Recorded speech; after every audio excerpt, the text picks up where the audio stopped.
Brink takes place on the Ark. It's an immense artificial floating city at sea, built as part of a contemporary green vision, but now existing in 2045, and having lost contact about 20 years beforehand with the rest of the Earth, it exists in complete isolation, with what were originally sustainable resources now in limited supply. The result of this is that competing social factions have been thrown into an isolated and horrific conflict. We're heading to the Ark's airport. This was the original location that celebrities flew in and out of and had their photo opportunities, but it's also, because it's been deserted and disused for 20 years, the ideal location for me to show you a couple of the game's features in the absence of any enemies. Now, Brink uses those same familiar shooter controls that you're used to, but without the artificial constraints, because we've developed a new system that we're calling SMART. It stands for Smooth Movement Across Random Terrain. If you walk up to something that's an obstacle, just as you would do in any other shooter, you'll stop. But if you want to try and indicate to the game that you want to get somewhere as quickly as possible, using this SMART button, you're able to vault, mantle and climb with ease.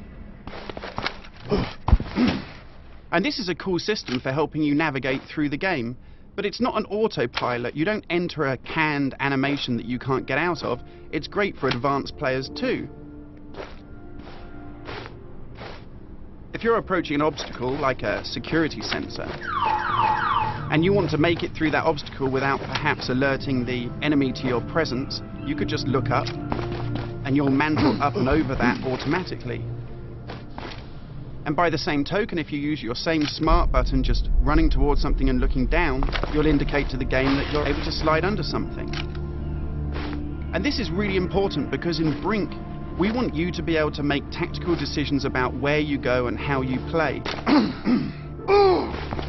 It's not a rail shooter where you're on a kind of minecart witnessing canned cinematics. And that's important too, because in Brink, irrespective of whether you play offline or online, you can create a cool identity for yourself that really reflects how you want to play the game. So in Brink, you take on a combat role that suits your preferred playing style, whether you're on the front line attacking the enemy or perhaps at the rear doing support.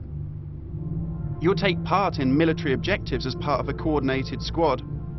And when you complete these successfully, you'll earn experience points that allow you to unlock cool upgrades for your weapons, really cool abilities that suit the way that you want to play, and also cool outfits that reflect what a badass you are.